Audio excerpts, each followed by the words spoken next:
The train's whistle pierced through Montana's dusty air as Clara Whitfield clutched her mother's last letter.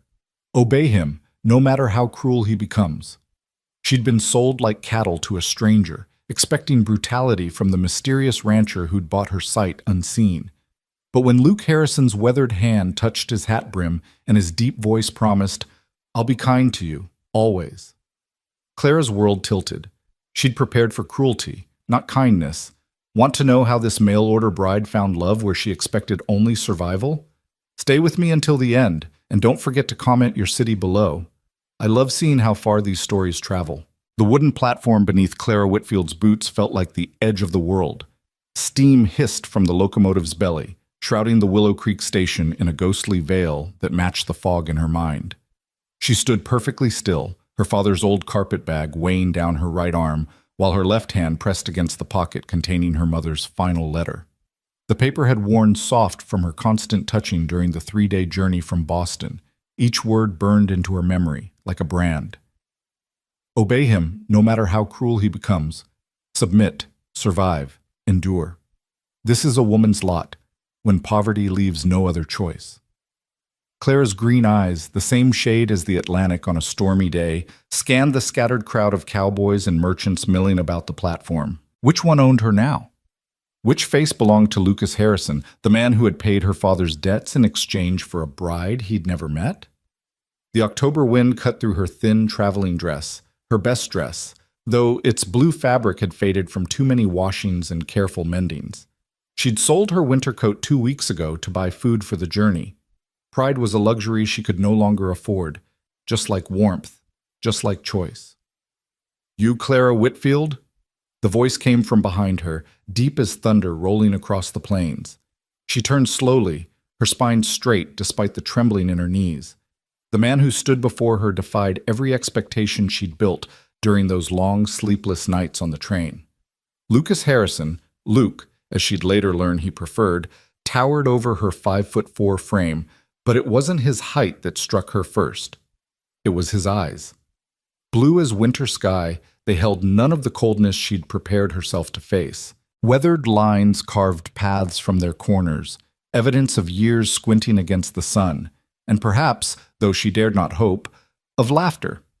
His brown hair, touched with early silver at the temples, though he couldn't be more than 35, was clean and neatly trimmed beneath a worn but well-cared-for Stetson. Unlike the fancy suits of Boston gentlemen, he wore simple ranch clothes, denim pants, a blue cotton shirt, and leather boots that had seen honest work. When he removed his hat in greeting, the gesture carried more genuine respect than she'd ever received from men in silk cravats. "Mr. Harrison," she managed, dropping into the curtsy her mother had drilled into her since childhood. "I am Clara Whitfield." "Just Luke," he said, and then spoke words that made her wonder if the train journey had addled her mind. "I want to say something straight off, Miss Clara. I know this arrangement. It's not what either of us would have chosen in a perfect world. But I promise you this. I'll be kind to you. Always. That's my word. And my word is my bond." Clara blinked, certain she'd misheard. Men didn't make such promises to women they'd purchased. They made demands, set rules, established dominance. She'd seen it in her own home, where her father's temper had ruled like a tyrant king until drink and debt had finally destroyed him. Thank you," she whispered, because what else could she say? How could she tell this stranger that she'd spent 3 days practicing how not to flinch when he raised his hand? That she'd hidden a small knife in her boot, the only protection she could afford? That his promise of kindness sounded like a fairy tale, beautiful and impossible? "You must be tired," Luke said, reaching for her carpet bag. His movement was slow, telegraphed, as if he sensed her skittishness. "The ranch is about an hour's ride. I brought the wagon. Figured you'd have more luggage." "This is all," Clara admitted, heat rising to her cheeks. One bag to show for 23 years of life. One bag and a mountain of her father's debts that had led her here. "Makes it easier," Luke said simply, without judgment. "Wagon's this way." He led her through the crowd, his presence creating a natural path as people stepped aside. She noticed the nods of respect he received, the way men touched their hat brims and women offered small smiles. This was his territory. his domain, yet he walked beside her rather than ahead, matching his longer stride to hers. The wagon was simple but clean, with a blanket folded on the bench seat. 2 horses stood in the traces, not the flashy thoroughbreds her father had gambled away, but solid, well-fed animals with glossy coats that spoke of good care. "This is Dusty," Luke said, patting the neck of the bay on the left, "and this is Sage." The gray on the right nickered softly at his touch. "They're gentle as lambs. Do you ride?" "I did once," Clara said, remembering the mare she'd loved before poverty had claimed even that joy. Before. Luke nodded as if he understood the weight of that single word. Before. Before the debts. Before the desperation. Before she'd become merchandise in a transaction between men. He helped her onto the wagon seat, his hands careful and brief on her waist, then swung up beside her with an ease that spoke of a lifetime in the saddle. As he took the reins, Clara noticed his hands, strong, calloused from work, but gentle with the horses. "Tell me about the ranch," she said, needing to fill the silence with something other than her thundering heartbeat. "It's called the Double Bar H," Luke began, his voice warming with obvious pride. 3,000 acres of good grazing land, water rights to Willow Creek, about 400 head of cattle currently, though I'm building the herd. I've got 6 regular hands, good men, all of them. There's Maria, too. She helps with the house and cooking. She's teaching me Spanish, and I'm teaching her better English, though, truth be told, she's the quicker student. "You're learning Spanish?" Clara couldn't hide her surprise. The men she'd known in Boston had considered it beneath them to learn anything from servants. "Half my hands are Mexican vaqueros," Luke explained. "Seemed respectful to learn their language if I'm asking them to work my land. Besides, they know cattle like nobody else. I'd be a fool not to learn from them." As they left Willow Creek behind, the landscape opened into vastness Clara had never imagined. The sky stretched impossible and endless, painted in shades of blue she didn't have names for. Mountains rose in the distance, their peaks already dusted with early snow, while the grassland rolled like a golden ocean in the wind. "It's beautiful," she breathed, forgetting for a moment to guard her words. "It is," Luke agreed. "Different from Boston, I imagine." "How did you know I was from Boston?" "Your father's letter mentioned it. Also mentioned you were educated, reading, writing, arithmetic. That true?" "Yes," Clara said carefully, unsure if education would be seen as an asset or a threat to his authority. "Good," Luke said firmly. "I've been keeping the ranch books myself, but I'm better with cattle than numbers. Could use help with that, if you're willing." Clara turned to stare at him. "You want me to help with the accounts? If you're interested, no pressure if you'd rather not. Just thought, well, seems a waste not to use a sharp mind when it's available." A sharp mind. Not a pretty face, not a strong back for bearing children, but a sharp mind. Clara felt something crack inside her chest, a tiny fissure in the wall she'd built to protect herself. "I'd like that," she managed. They rode in comfortable silence for a while, Luke occasionally pointing out landmarks, a distinctive rock formation called Devil's Tooth, a grove of cottonwoods that marked the halfway point, a hawk circling lazy patterns against the sky. His commentary was easy, unpressured, giving her space to respond or simply listen. "Can I ask you something?" Clara finally ventured. "Ask away." "Why did you... That is, why arrange for a bride this way? You seem..." She stopped, uncertain how to finish without overstepping. "Seem like I could find a wife the normal way?" Luke supplied with a wry smile. "Maybe. But ranching doesn't leave much time for courting, and the few eligible women in Willow Creek have their pick of men. I'm not much for fancy words or dancing. I know cattle and land and weather. Figured a practical arrangement might suit better than pretending to be something I'm not." "And my father's debts?" Luke's jaw tightened slightly. "Your father wrote to several men out here, from what I understand, offering you to whoever would pay. When I heard about it in town, it didn't sit right. A woman shouldn't be bartered like livestock. So I wrote back, paid what he asked, figured at least I could offer you a decent home, fair treatment." "You paid to save me from someone worse?" Claire's voice came out smaller than intended. Paid to give us both a chance, Luke corrected. I need a partner, someone to help build something lasting out here. You needed a way out of a bad situation. Maybe we can make something good from it. The word partner echoed in Clara's mind. Not wife, not woman, not possession. Partner. The sun was beginning its descent toward the mountains when Luke turned the wagon down a worn track bordered by wooden fence posts. We're on double-bar land now, he said. House is just over that rise. Clara's first glimpse of her new home came as they crested a small hill. The house wasn't grand, nothing like the Boston mansion she'd walked past but never entered. It was solid, though, built of good timber with a stone foundation and a wide porch that wrapped around two sides. Glass windows, a luxury on the frontier, reflected the golden afternoon light. Smoke rose from the chimney, suggesting warmth within. Beyond the house stood a large barn, several corrals, a bunkhouse for the hands, and various outbuildings. Everything was well maintained, fences straight and true, no signs of the neglect that poverty brought. This was a working ranch, but a prosperous one. It's not fancy, Luke began, but Clara cut him off. It's wonderful, she said, meaning it. After years of watching her family's possessions sold piece by piece, seeing abundance, even modest abundance, felt like stumbling upon treasure. As Luke helped her down from the wagon, the front door burst open and a woman emerged, short, round, with graying black hair wrapped in a bright red scarf. Her brown face creased into a warm smile as she approached, hands already reaching out in welcome. Oh, me some... Poor Finn, finally, the woman exclaimed in accented English. I am Maria. I have been telling Senor Luke for months he needs a wife, and now you are here. Before Clara could respond, Maria had pulled her into an embrace that smelled of cinnamon and fresh bread. The unexpected warmth of it brought tears to Clara's eyes, which she quickly blinked away. Maria's been with the ranch since I bought it 4 years ago, Luke explained. She actually came with the land. The previous owner was her cousin. She knows more about running a household than I ever will.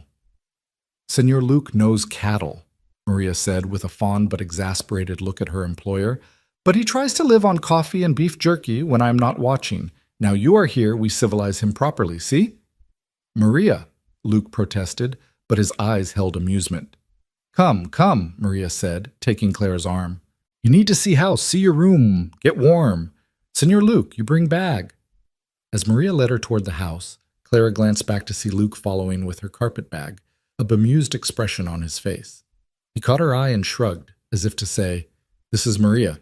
You might as well get used to it. The interior of the house was a revelation. Clara had expected rough frontier living, sparse furniture, bare walls, perhaps dirt floors. Instead, she found polished wood floors covered with Mexican rugs in vibrant patterns. The furniture was simple but well crafted. The walls held a few landscape paintings, and books, actual books, lined shelves in what Luke called the front room. You read? Clara couldn't help but ask, running her fingers along the spines. Shakespeare, Dickens, even some Jane Austen. When I have time, Luke admitted. Winter evenings get long out here. Maria taught me to appreciate books. She's read more than most university professors, I'd wager. Senor Luke exaggerates, Maria said, but looked pleased. Come, I show you bedroom.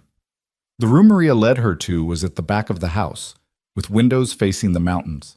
It contained a bed with an iron frame, a washstand, a wardrobe, and a small writing desk. Everything was clean, and fresh flowers, late-blooming prairie roses, stood in a vase on the desk. This is mine? Clara asked, confused.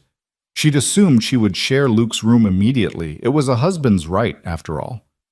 Maria and Luke exchanged glances, and Luke cleared his throat. I thought you should have your own space, at least at first. My room's across the hall. No expectations, Miss Clara. We're strangers yet. Figured we should maybe become friends first. Friends first. The concept was so foreign, so unexpected, that Clara had to sit down on the edge of the bed. In all her preparation for this new life, she'd never imagined kindness, respect, or consideration for her feelings. Thank you, she managed, the words inadequate for the relief flooding through her. Dinner in 1 hour, Maria announced. I make something special for welcome. Senor Luke, you go wash. You smell like horse. I always smell like horse, Luke protested, but he was already heading for the door. I'll leave you to get settled, Miss Clara. Take all the time you need. After they left, Clara sat in the gathering dusk of her new room, her own room, and finally allowed the tears to fall. They weren't tears of sadness or fear, but of a confusing mixture of relief, gratitude, and a dangerous feeling she didn't dare name yet. Hope, perhaps, or something perilously close to it. Dinner was unlike any meal Clara had experienced in years. Maria had prepared what she called a feast of two worlds: American beef stew alongside Mexican rice, fresh tortillas, and a salsa that made Clara's eyes water in the most pleasant way. Luke laughed at her expression, not mockingly, but with genuine warmth, and showed her how to temper the heat with a bit of sour cream. Maria believes all problems can be solved with enough chili peppers, he explained. Is not true, Maria protested. Some problems need tequila too. The easy banter between employer and housekeeper spoke of genuine friendship, not the rigid hierarchy Clara had known. Maria ate with them at the same table, contributing to the conversation as an equal. When Clara commented on how unusual this seemed, Luke looked genuinely puzzled. Why wouldn't she eat with us? She cooked the food. She ought to enjoy it in good company. After dinner, Luke showed Clara his office, a small room off the main hallway where he kept the ranch books. The desk was covered with ledgers, receipts, and correspondence, all in various states of organization. I warned you I'm no good with this part, he said ruefully. I can tell you every cow on this ranch by sight, know which bull sired which calf, but making these numbers line up proper is beyond me. Clara opened one of the ledgers, scanning the entries. Luke's handwriting was clear enough, but his system, if it could be called that, was chaotic. Still, she could see the bones of good record-keeping underneath the disorder. I can work with this, she said. My father, before his troubles, was a bookkeeper. He taught me his trade, though he never let me practice it publicly. Well, no one's watching out here except the cattle, and they don't care much for propriety, Luke said. Work on it whenever you like, no rush. As the evening drew on, exhaustion finally caught up with Clara. The 3 days of travel, the emotional upheaval, the unexpected kindness, it all crashed over her at once. You should rest, Luke said, noticing her stifled yawn. Tomorrow I thought I'd show you around the ranch proper, introduce you to the hands, if you're feeling up to it. I'd like that, Clara said, standing. At the door to the hallway, she paused. Luke? Mr. Harrison? Luke, he corrected gently. Luke, why are you being so kind to me? You paid for a wife. You have every right to demand. Luke stood too, his expression serious. Miss Clara, I paid to get you out of a bad situation. That doesn't give me rights to anything except the chance to earn your trust. Maybe someday we'll have a real marriage, maybe we won't. Either way, you're safe here. You have my word on that. Clara searched his face for any sign of deception, any hint that this was an elaborate game. She found only sincerity in those blue eyes, and something else, perhaps loneliness that matched her own. Good night, Luke, she said softly. Good night, Miss Clara. Welcome home. That night, Clara lay in her bed, her own bed, in her own room, listening to the unfamiliar sounds of the ranch settling into sleep. Cattle lowing in the distance, wind through the cottonwoods, the creak of the house adjusting to the cool night air. From across the hall, she could hear Luke's steady footsteps as he prepared for bed, then silence. She pulled out her mother's letter one more time, reading it by moonlight from the window. Obey him, no matter how cruel he becomes. But what if he wasn't cruel? What if kindness wasn't a trap, but a truth? What did a woman do when she'd prepared for battle and was offered peace instead? The next morning came crisp and bright, with frost edging the grass and the mountains standing sharp against a crystalline sky. Clara woke to the smell of coffee and bacon and the sound of voices from the kitchen. She dressed quickly in her second-best dress, one of only 3 she owned, and made her way downstairs. Luke was at the kitchen table, coffee cup in hand, while Maria bustled at the stove. He looked up when she entered, and something in his expression softened. Morning, Miss Clara. Sleep well? Yes, thank you. She accepted the coffee Maria pressed into her hands, wrapping her fingers around the warm ceramic. You're up early. Ranch work starts before the sun, Luke said. But I wanted to wait for you before heading out. Thought you might like to see the operation, meet everyone. After a breakfast of eggs, bacon, and Maria's exceptional biscuits, Luke led Clara out to the barn. The morning air was sharp enough to make her breath visible, and she pulled her shawl tighter. "We'll need to get you some proper ranch clothes," Luke observed. "Those dresses won't last long out here, and they're not warm enough for Montana weather. There's a seamstress in town, or Maria knows how to alter men's clothes to fit. Whatever you prefer." The idea of wearing men's clothes, even altered, would have scandalized Boston society. But Boston society had sold her to pay debts, so perhaps their opinions no longer mattered. The barn was a cathedral of hay and horseflesh, sweet-smelling and warm. Several horses occupied the stalls, and Luke introduced each one as if they were old friends. "This is Buttercup. Don't let the name fool you. She's got spirit. That's Samson, strongest horse in the territory. And this," he stopped at a stall containing a lovely paint mare, "is Lady. Thought she might suit you if you want to take up riding again." "She's beautiful," Clara breathed, extending her hand for the mare to sniff. Lady lipped gently at her fingers, accepting her immediately. "She's yours if you want her," Luke said. "Every rancher's wife needs a good horse." Rancher's wife. The title sat strangely on Clara's shoulders, but not unpleasantly. They were interrupted by the arrival of several men returning from the morning's first tasks. Luke introduced them one by one. Tom, his foreman, a grizzled man in his 50s with kind eyes. Miguel and Carlos, brothers from Sonora who'd been with the ranch 2 years. James, barely out of boyhood but eager to prove himself. Samuel, a freed slave from Texas, who Luke described as the best horseman in Montana. And Pablo, whose skill with rope work was legendary. Each man removed his hat and nodded respectfully to Clara. She saw curiosity in their faces, but no leering, no inappropriate assessment.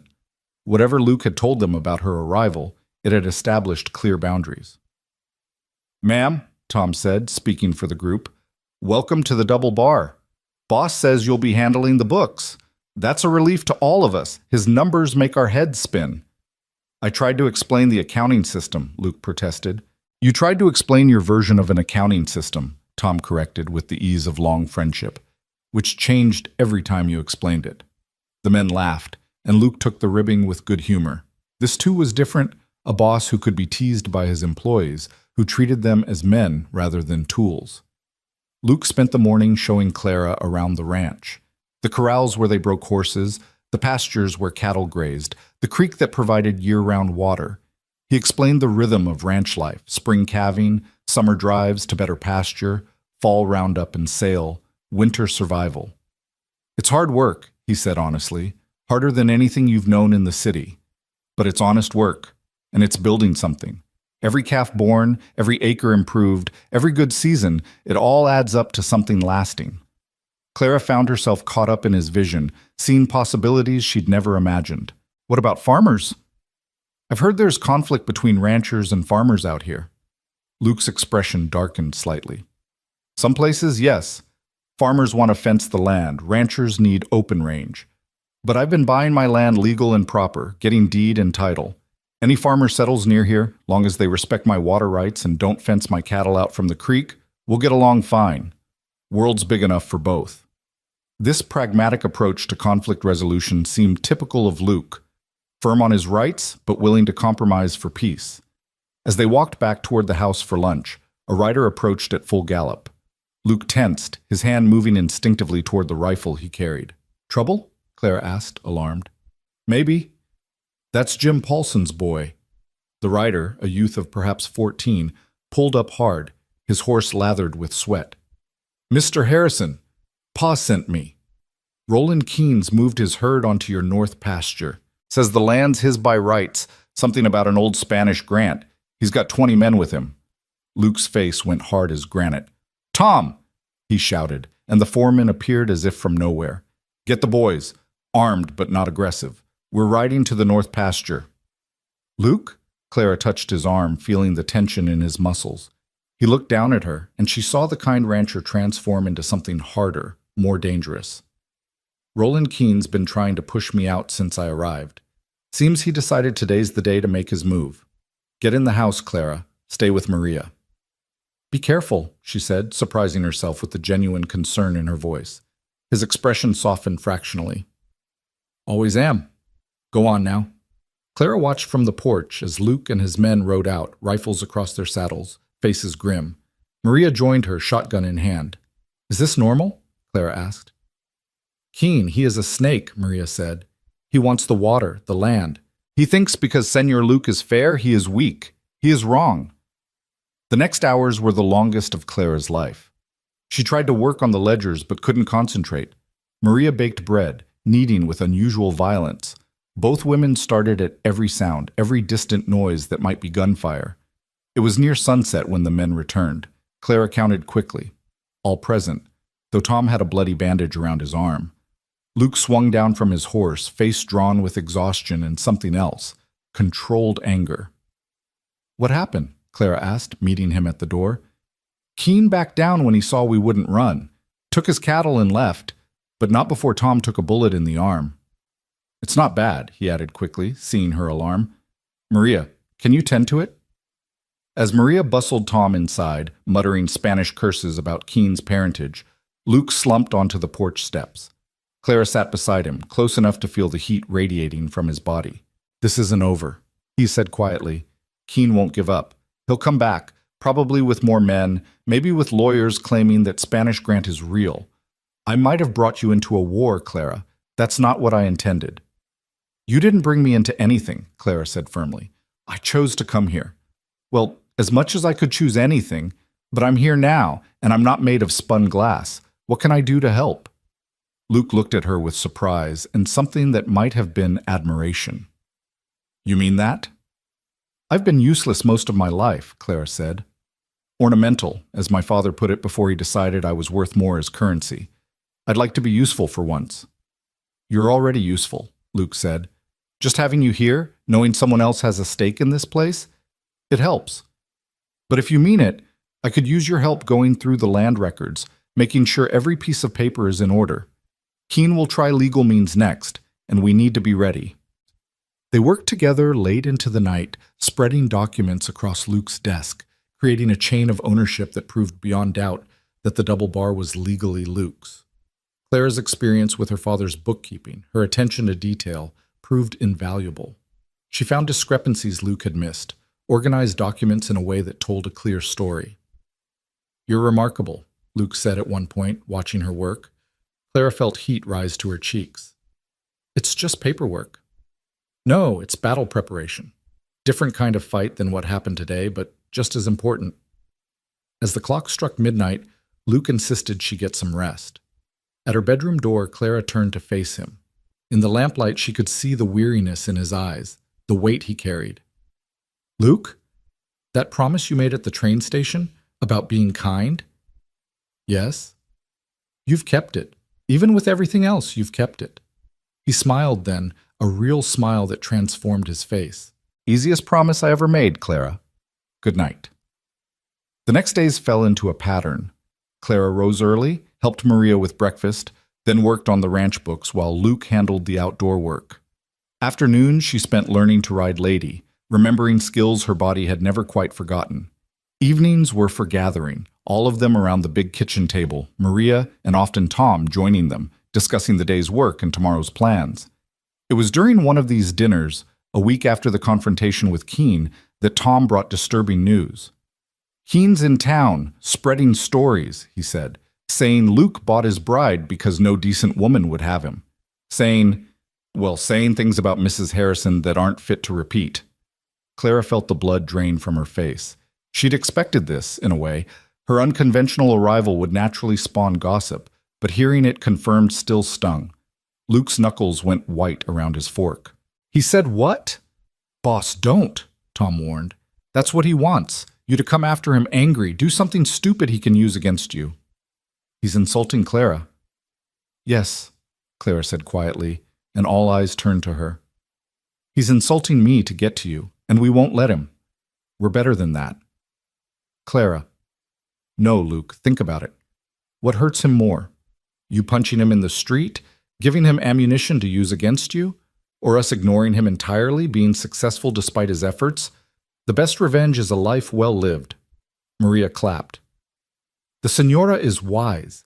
We show them all. We make this ranch so good, so strong that Keen chokes on his own poison. Luke looked at Clara with something approaching awe. "You're not what I expected, Clara Whitfield." "Harrison," she corrected, surprising herself. "Clara Harrison. If I'm going to be insulted, might as well be for the right name." The change in Luke was immediate and profound. His whole face lit up, and he reached across the table to take her hand. "Clara Harrison. I like the sound of that." His hand was warm, calloused, gentle. Clara didn't pull away. That night, as Clara prepared for bed, she heard a soft knock at her door. Luke stood in the hallway, holding something wrapped in cloth. "I've been meaning to give you this," he said, seeming uncharacteristically nervous. "It was my mother's." Clara unwrapped the cloth to find a gold locket on a delicate chain. It was beautiful, but not ostentatious. Exactly the kind of thing she would have chosen herself. "Luke, I can't." "Yes, you can. You're my wife, even if we're taking things slow. My mother would have liked you. She was strong like you, smart like you. Stood up to my father when he was wrong, which was often. She would want you to have this." Clara's eyes burned with unshed tears. "Tell me about her?" Luke smiled softly. "Her name was Elizabeth. She came from Ireland as a girl, worked as a seamstress until she met my father. He was a blacksmith, good with his hands but bad with drink. She held our family together through sheer will sometimes, taught me to read, to think before I acted, to be better than my circumstances. She died when I was 15, but not before making me promise to be the kind of man who deserved a good woman's respect. She sounds wonderful." She was. She would have been thrilled to know I married a woman who could put Roland Keane in his place with words instead of fists. Clara fastened the locket around her neck, the gold warm against her skin. "Thank you, Luke. I'll treasure it." He reached out, fingertips barely brushing the locket where it lay against her throat. "It suits you." The moment stretched between them, fragile and full of possibility. Then Luke stepped back, clearing his throat. "Good night, Clara." "Good night, Luke." As she lay in bed that night, the locket a gentle weight against her chest, Clara realized something had shifted. She was no longer thinking about escape routes or survival strategies. She was thinking about the future, their future. And for the first time in years, that future didn't terrify her. The next test came sooner than expected. 3 days later, Clara was in town with Maria, purchasing supplies, when she encountered Mrs. Wellington, the banker's wife, and Willow Creek's self-appointed social arbiter. "So you're the mail-order bride," Mrs. Wellington said, her tone making it clear this was not a compliment. "How unusual." Clara felt Maria bristle beside her, but she placed a calming hand on the older woman's arm. "I'm Clara Harrison," she said pleasantly. "And you are?" "Mrs. Reginald Wellington. My husband runs the bank. We've been established in Willow Creek for 10 years. "How wonderful for you," Clara said with a smile that didn't reach her eyes. "It must be gratifying to watch the town grow. I understand my husband has contributed significantly to that growth with the Double Bar's success." Mrs. Wellington's lips pursed. "Yes, well, some of us wonder about Mr. Harrison's methods. Buying a wife from a catalog seems so commercial." "Oh, it wasn't a catalog," Clara said conversationally. "It was a direct arrangement, much more personal. Luke saw a woman in need and offered help, expecting nothing in return except companionship. I find that remarkably noble, don't you? So much better than the typical arrangement where women are essentially sold for social standing or wealth. At least Luke was honest about it." Several other women had gathered, sensing drama. Clara recognized the general store owner's wife, the minister's daughter, and others she'd seen but not met. "I hardly think—" Mrs. Wellington began. "Tell me, Mrs. Wellington," Clara interrupted smoothly. "How did you meet your husband? I assume it was a love match?" The woman's face reddened. Everyone in town knew Reginald Wellington had married her for her father's money. "That's different. Is it? At least Luke paid my father directly instead of pretending dowries and marriage settlements or anything other than purchase prices. We're simply more honest about our arrangement. And unlike some marriages I could mention, built on pretense and social climbing, ours is based on mutual respect and genuine affection." "Affection that developed rather quickly," Mrs. Wellington said nastily. "Yes, it's amazing how quickly affection grows when a man treats a woman as an equal rather than an ornament or a broodmare," Clara replied. Luke values my mind as much as my presence. Can your husband say the same? The crowd tittered. Reginald Wellington was known for publicly dismissing his wife's opinions and referring to her as the little woman in patronizing tones. Mrs. Wellington drew herself up huffily. I suppose we can't expect better from someone of your background. My background? Clara laughed. You mean as an educated woman who reads Latin and Greek, who can balance ledgers and discuss Shakespeare? Or did you mean my background as someone who survived poverty with dignity and tact? Either way, I'll take my background over yours any day. At least I know who I am without needing to tear others down to feel important. She turned to the other women. Ladies, I hope to get to know you all better. The Double Bar will be hosting a harvest dinner next month. You're all invited, regardless of what Mrs. Wellington thinks of mail-order brides. As she and Maria left the store, packages in hand, Clara could hear the buzz of conversation behind them. Maria was practically glowing. Señora, you were magnifica. That woman, she is a serpiente, always striking at others. She's unhappy, Clara said. Unhappy people often try to spread their misery. Word of the confrontation reached the ranch before they did. Luke met them at the wagon, concern written on his face. Heard there was some trouble in town. No trouble, Clara said lightly, just establishing some boundaries. Tom, who'd been in town earlier, laughed. Way I heard it, she took on Mrs. Wellington and left her speechless. Half the town's talking about it. Clara? Luke helped her down from the wagon. What exactly did you say? She told him, watching his expression shift from concern to surprise to something that looked like pride. You defended our marriage, he said softly. I defended us, Clara corrected. We're partners, remember?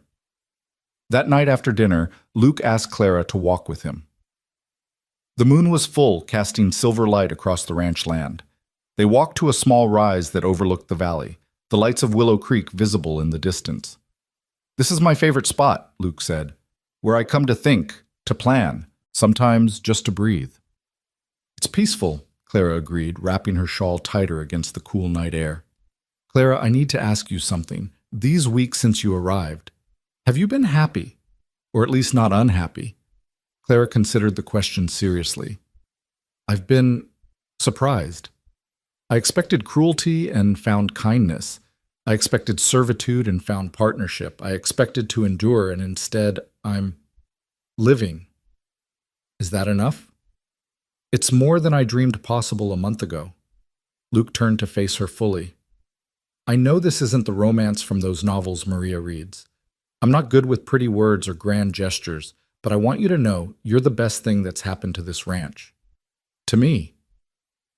Clara's heart was racing.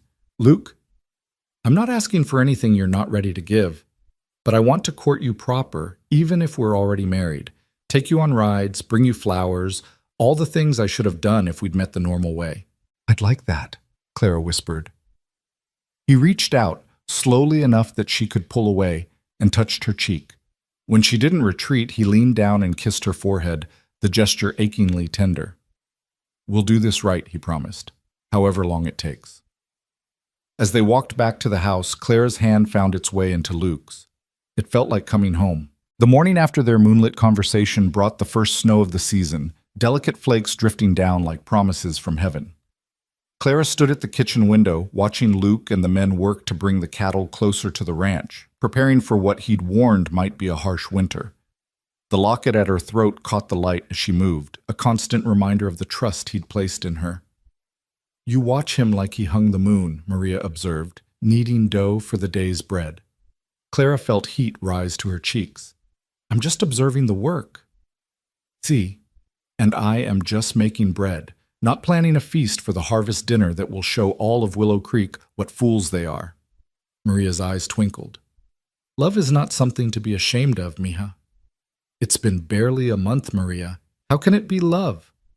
How long does it take to recognize home when you find it? Maria asked simply. Before Clara could answer, the sound of approaching horses drew their attention. Through the window, she saw a group of riders approaching, not ranch hands, but well-dressed men from town. Among them rode Reginald Wellington, the banker, and another man Clara didn't recognize, dressed in a black suit despite the weather. Luke met them in the yard, and though Clara couldn't hear the words, she could read the tension in his shoulders. Tom and the other hands materialized seemingly from nowhere, positioning themselves strategically around the yard. "Trouble," Maria said grimly, reaching for the shotgun she kept by the door. Clara didn't wait. She grabbed her shawl and stepped onto the porch, making her presence known. Luke glanced at her, and something in his expression hardened further. "Gentlemen," she heard him say as she drew closer, "what brings you to the double bar?" Wellington spoke with the pompous authority of a man used to having his way. "Mr. Harrison, this is Mr. Edwin Crawford, attorney at law. He represents Mr. Roland Keene in a matter of some delicacy." Crawford, the man in black, produced a sheaf of papers from his saddlebag. "Mr. Harrison, my client has documentation proving prior claim to the northern section of what you call the Double Bar Ranch, specifically the area containing water access to Willow Creek. This Spanish land grant predates your purchase by 50 years. "That's impossible, Sec," Luke said flatly.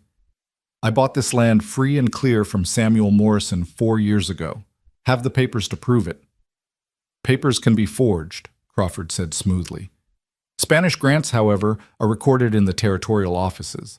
My client is prepared to be generous. He'll allow you to keep the southern portion of your ranch if you cede the northern pastures and water rights immediately." Clara stepped forward before Luke could respond. "Mr. Crawford, is it? I'm Mrs. Harrison. I handle the ranch's legal documentation. May I see these supposed grants?" Crawford looked at her dismissively. "I hardly think a woman who reads Spanish, English, and legal Latin," Clara interrupted. "A woman who spent 3 years helping her father untangle land disputes in Boston. Now, may I see the documents, or shall we discuss this with Judge Porter instead?"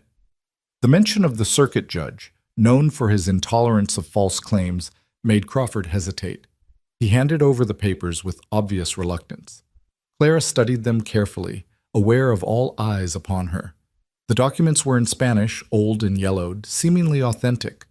But her father had taught her well. The devil was always in the details. "Interesting," she said finally. "This grant is dated 1823, correct?" "As you can see," Crawford said smugly, "and it refers to landmarks including the Great Oak by the Triple Fork of the Creek and the Redstone Mountain to the east. Natural landmarks that still exist." Clara smiled. "Mr. Crawford, are you familiar with the earthquake of 1821? The lawyer's expression flickered. "I don't see how that's relevant." "It's entirely relevant. The earthquake changed the course of Willow Creek significantly. The Triple Fork mentioned in this document? It hasn't existed for over 50 years. The creek runs a single channel now, has since before Mr. Morrison homesteaded here. Furthermore, Redstone Mountain to the east? The only redstone formation in this area is to the west. Unless Mr. Keene's Spanish grant refers to land in another territory entirely, this document is either fraudulent or irrelevant." She turned to Wellington. "Mr. Wellington, as banker, you hold the mortgage papers for several properties in the area. You know the current geographical markers. Would you stake your bank's reputation on these landmarks existing as described?" Wellington shifted uncomfortably in his saddle. His bank held the note on Keene's existing property, and fraud would endanger that loan. "I would need to examine the situation more carefully." "Then examine away," Luke said, his voice carrying new authority. "In the meantime, get off my land. And Crawford, tell Keene if he sets foot on Double Bar property again, I'll have him arrested for trespassing and attempted fraud." Crawford's face had gone pale. "You can't prove—" "I can prove the landmarks don't match," Clara said calmly. "I can prove the Spanish provincial governor who supposedly signed this grant had been dead for 2 years at the date shown." "Oh yes, Mr. Crawford. I know my history. Governor Alejandro de la Cruz died in 1821. Yet his signature appears on a document dated 1823. Rather careless forgery, really." The lawyer grabbed the papers back, his hands shaking. "This isn't over." "Yes, it is," Luke said quietly. "Tell Keene he's done. One more attempt, legal or otherwise, and I'll bring federal marshals into this. The territory takes a dim view of land fraud." As the men rode away, Wellington lingering just long enough to tip his hat apologetically to Clara, Luke turned to his wife with wonder in his eyes. "How did you know about the governor?" Clara smiled. My father worked a case involving Spanish land grants in California. The same forger, apparently. He always used Governor de la Cruz's signature because it was simple to reproduce. Father caught him then, and it seems Mr. Keene hired the same incompetent criminal. Tom whistled low. Ma'am, you just saved the ranch. We all saved it, Clara corrected. I just knew what to look for. Luke crossed to her in 2 strides, and in front of all his men, pulled her into his arms. Clara Harrison, you're magnificent.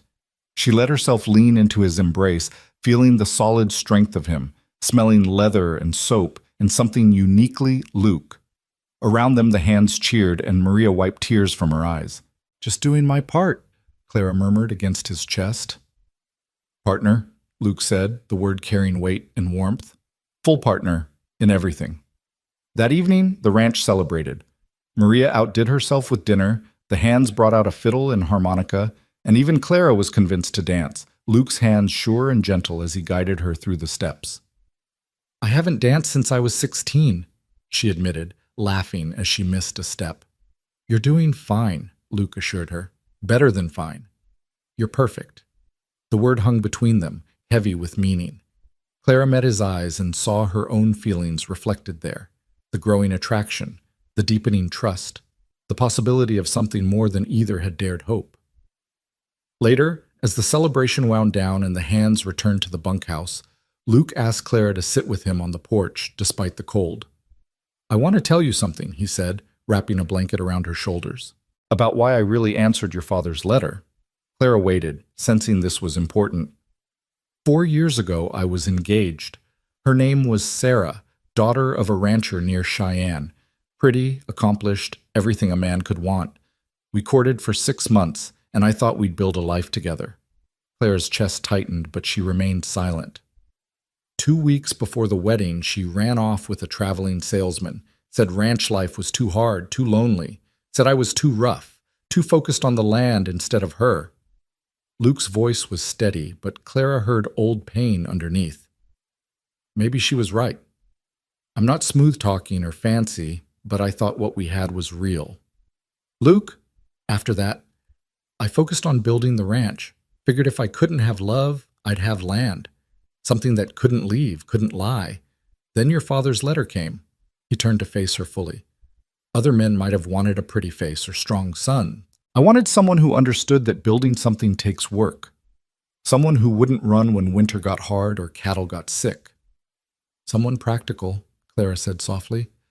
That's what I thought I wanted. But Clara, you're so much more than practical.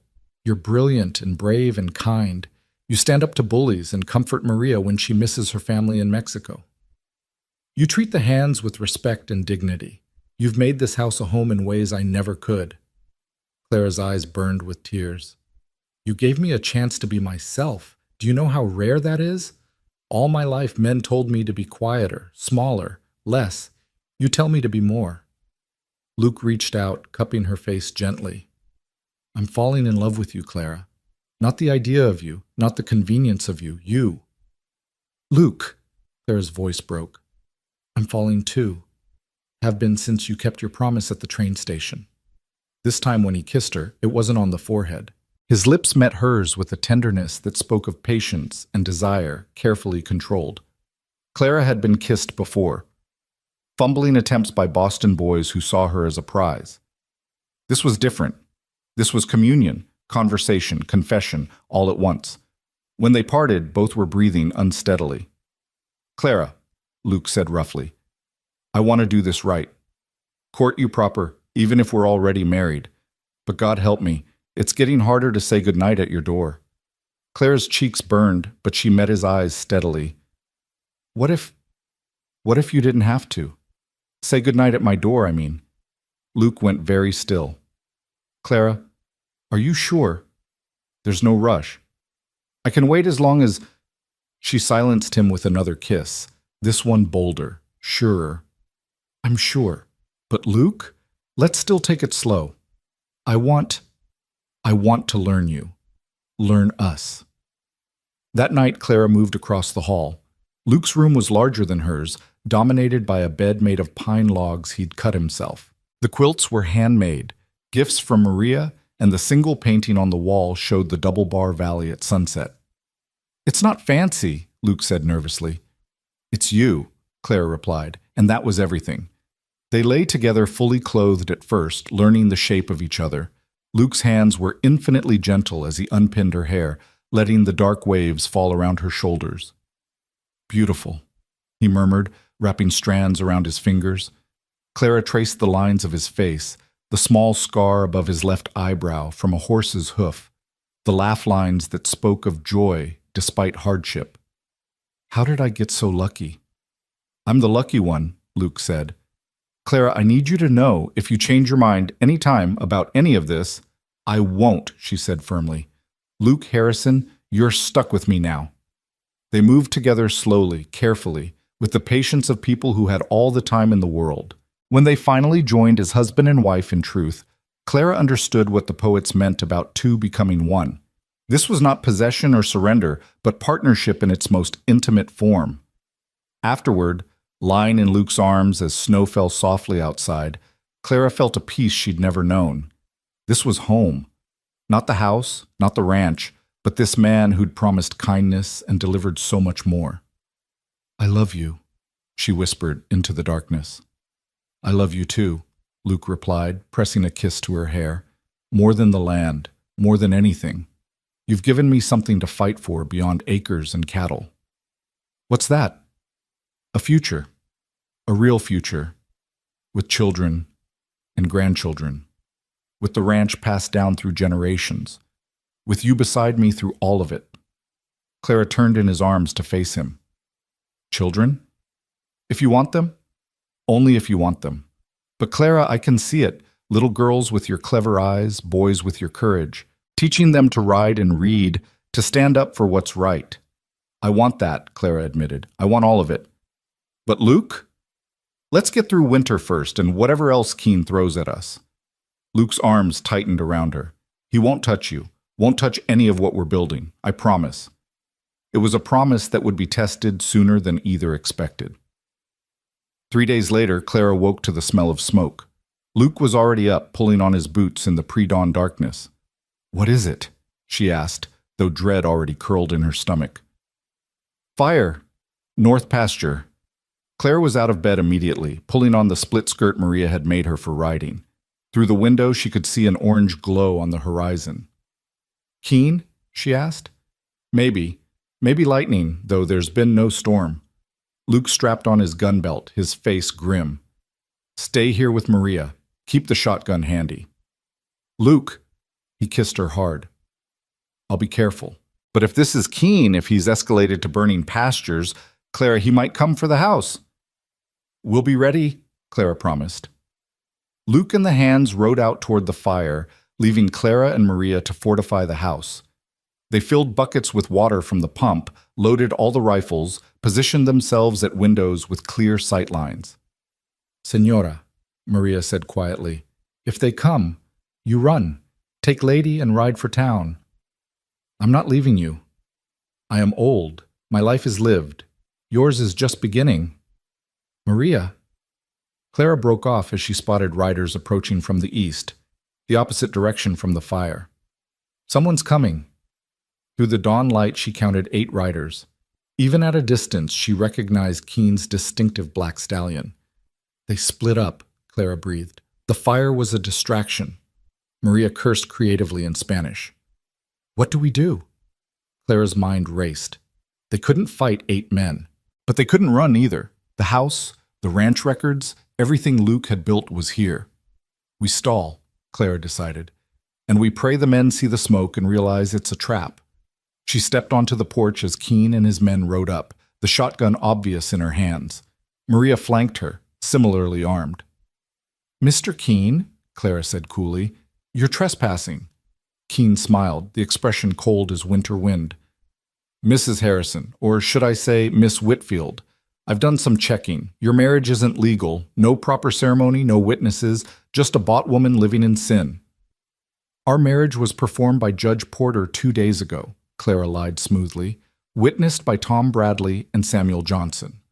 Would you like to see the certificate?" Keen's smile faltered slightly. "You're lying." "Am I?" Are you willing to bet your freedom on it? Attacking a married woman is a hanging offense in the territory. Attacking an unmarried woman might get you jail. Choose wrong, Mr. Keene, and you'll dance at the end of a rope. One of Keene's men shifted nervously. Boss, maybe we should... Shut up, Keene snarled. Then, to Clara, where's your husband? On his way back, Clara said, with 12 men. They saw through your little diversion, Mr. Keene. The fire's already controlled, and they're riding hard this way. You have maybe 5 minutes before they arrive. It was a bluff, but Clara had learned from watching her father play cards that confidence sold more lies than truth ever could. You're a clever little thing, Keene said. Too clever for a rough rancher like Harrison. What would it take to buy you away from him? I could use a smart woman like you. I'm not for sale, Clara said flatly. Not anymore. Everything's for sale at the right price. Then what's your price, Mr. Keene? What would it take for you to leave the double bar alone? Keene laughed. More than Harrison could ever pay. Try me. The water rights. Just the water rights to Willow Creek. He keeps the land, I get the water. Without water, the land is worthless. Exactly. Clara heard it then, horses approaching fast from the north. Many horses. Either Luke had seen through the trap, or more of Keene's men were coming. Either way, their time was up. Mr. Keene, Clara said loudly, I reject your offer. Furthermore, I'll testify in court about your attempted extortion, your arson, and your threats against my person. Every word you've said has been witnessed. By who? Your Mexican servant? By them, Clara said, as Luke and his men thundered into the yard. But Keene had heard them coming too. He drew his gun, pointing it directly at Clara. Nobody move, or the woman dies. Everything seemed to slow. Clara saw Luke's face transform with rage, saw his hand move toward his gun. But it was Maria who acted first. The older woman's shotgun blast took Keene's hat off and sent his horse rearing. His shot went wide, splintering wood from the porch rail. Clara dropped to the floor as gunfire erupted around her. It was over in seconds. Keene's men, outnumbered and outgunned, threw down their weapons. Keene himself lay in the dirt, clutching his shoulder where Tom's bullet had found its mark, her hair. Luke? What is it? I almost lost you, he said roughly. When I saw Keene pointing that gun at you, Clara, I would have burned the whole ranch to keep you safe. The land means nothing without you. You didn't lose me, Clara soothed, holding him tighter. I'm here. I'm not going anywhere. Promise? I promise. You're stuck with me, Luke Harrison, through fire and drought and whatever else Montana throws at us. They were married properly a week later, with the whole town in attendance. Even Mrs. Wellington came, though she sat in the back and left early. Judge Porter performed the ceremony, and Clara wore a dress Maria had secretly been making, blue as Luke's eyes, with delicate embroidery at the collar and cuffs. You're beautiful, Luke whispered as she walked toward him. Cut. You're biased, Clara whispered back. Completely, he agreed, and I always will be.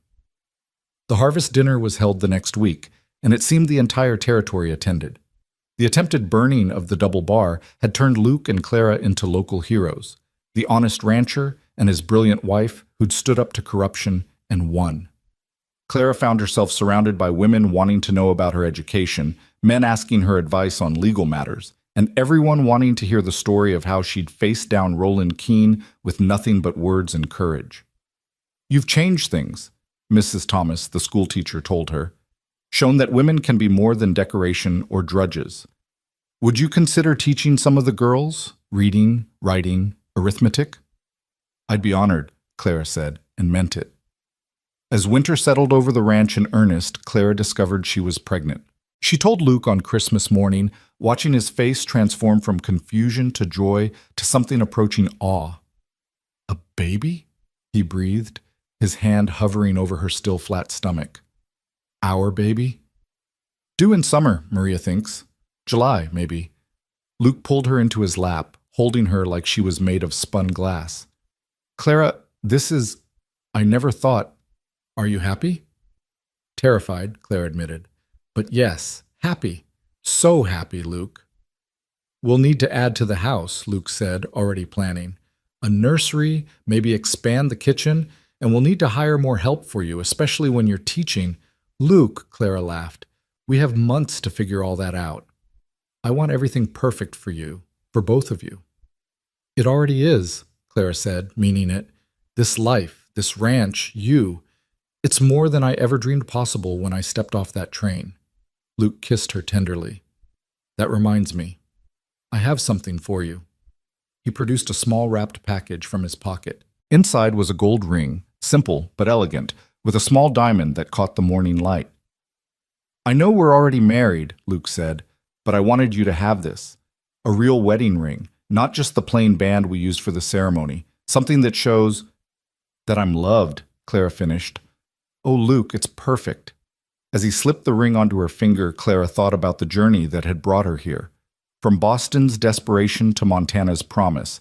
From a frightened girl sold to pay debts to a woman who'd found her strength, her voice, her home. I love you, Luke Harrison, she said. I love you too, Clara Harrison, more than all the stars over Montana. Outside, snow began to fall again, blanketing the ranch in pristine white. But inside the house Luke built and Clara made a home, warmth reigned. The fire crackled. Maria sang in the kitchen. And in Clara's womb, new life grew. Promise of a future neither had dared imagine when a scared woman stepped off a train to meet a kind cowboy who'd promised what seemed impossible. He'd promised to be kind. He'd given her the world. Spring came late that year, but when it arrived, it brought abundance.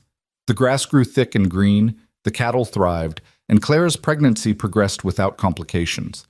She continued teaching the local girls twice a week, turning the front room into a makeshift schoolhouse where young minds bloomed under her patient guidance. Luke watched her sometimes when she didn't know he was looking, his brilliant wife with her gentle hands and fierce heart, teaching girls that they could be more than what the world expected. He'd think about that scared woman at the train station and marvel at the transformation. Not that she'd changed, exactly. All that strength had always been there. She'd just needed space to let it grow. The baby came on a hot July day, with Maria serving as midwife and Luke pacing the hallway like a caged wolf. When the first cry echoed through the house, he burst through the door despite Maria's protests. A son, Clara said weakly, holding a red-faced bundle. Luke, we have a son. Luke approached slowly, as if in a dream. The baby was perfect. 10 fingers, 10 toes, a shock of dark hair like his mother's, and when he opened his eyes, they were blue like his father's. What should we call him? Luke asked, touching the baby's impossibly small fist. William, Clara said, after your middle name, William Lucas Harrison. Will, Luke said, testing it. Little Will. As Luke held his son for the first time, looking between the baby and his wife with wonder written across his weathered features, Clara knew their story was far from over. There would be more children, she hoped. More challenges too, droughts and floods, market crashes and conflicts. But there would also be this, a love built on kindness, strengthened by trial and proven by choice. Thank you, Luke said suddenly. For what? Clara asked.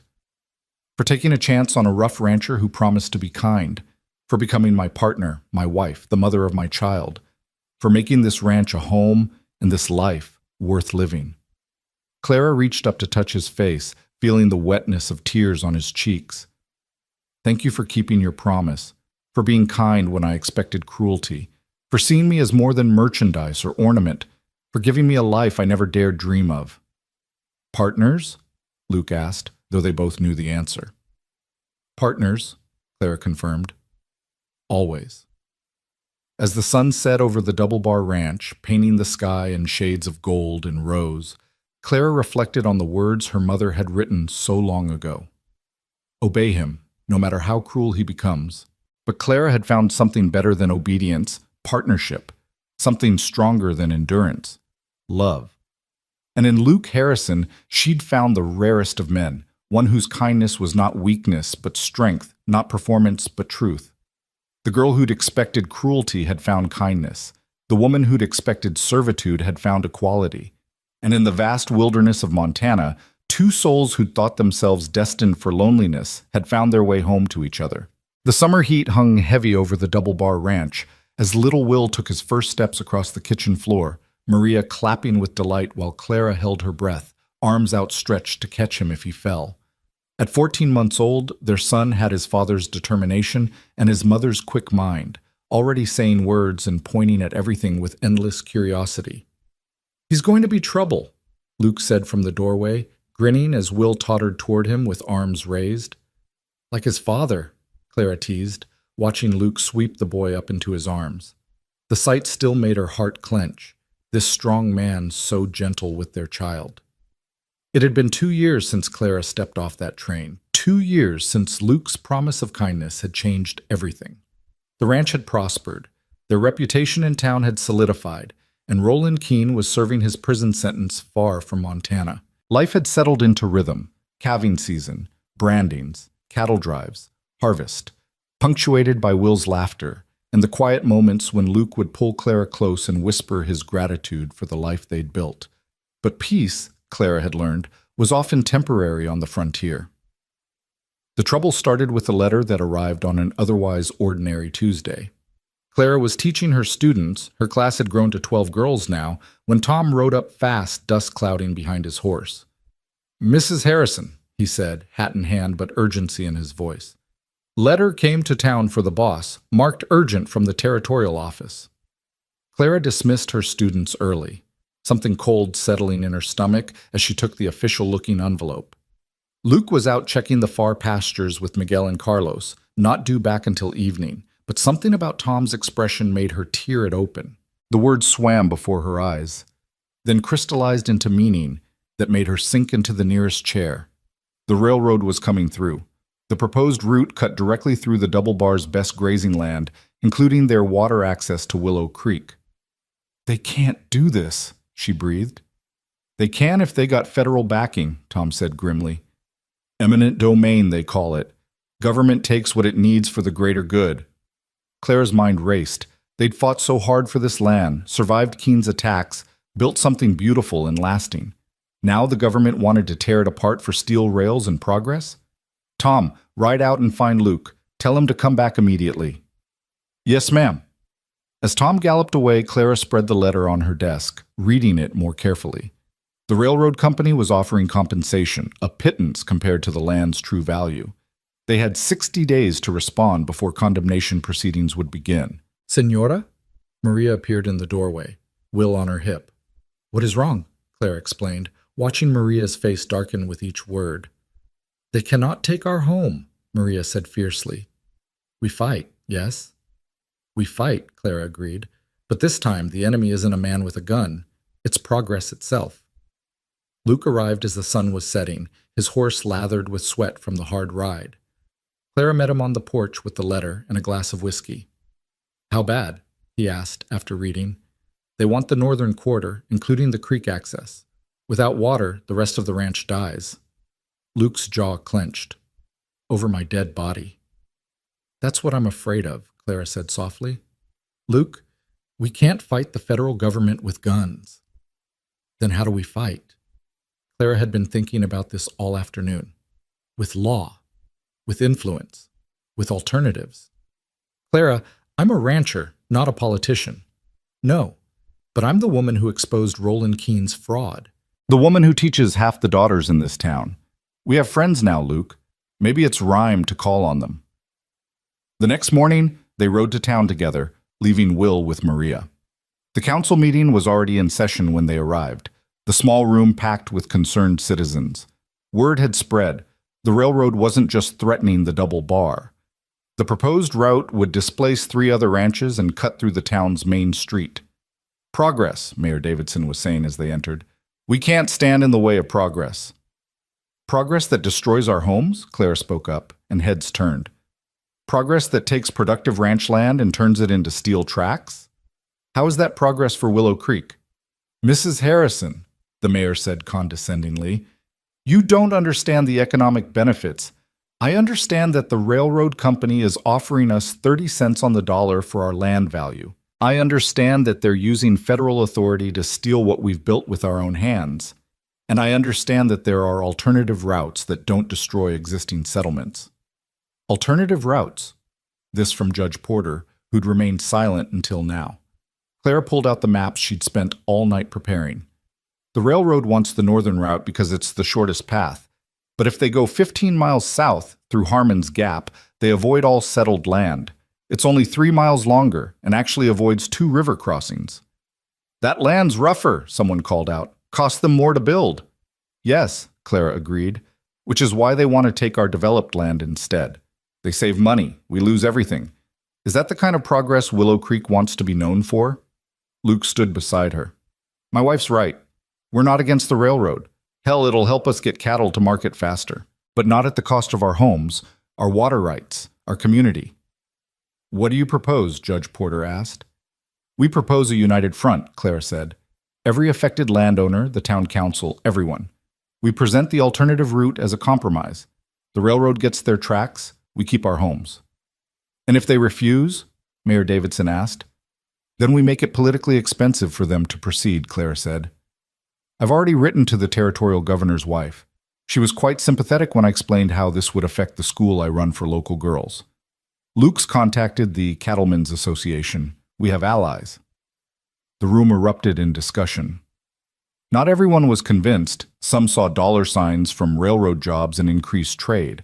But by the meeting's end, they'd formed a committee with Clara, surprisingly, elected as secretary. A woman on the committee? Mrs. Wellington protested. She'd become slightly less hostile since Clara had helped her daughter with her arithmetic, but old prejudices died hard. A woman who knows how to read legal documents and expose fraud, Judge Porter said firmly. Unless you'd prefer to handle the paperwork yourself, Mrs. Wellington. The banker's wife subsided, and Clara felt a small thrill of victory. 2 years ago, she'd been property. Now she was defending property, with a voice that others listened to. The next weeks were a whirlwind. Clara wrote letters to every official she could think of, from the territorial governor to senators in Washington. She organized the ranch wives, knowing that their influence, while indirect, was powerful. Men might make the laws, but women often shaped the opinions that drove those laws. Luke, meanwhile, worked with the other ranchers, presenting a united economic front.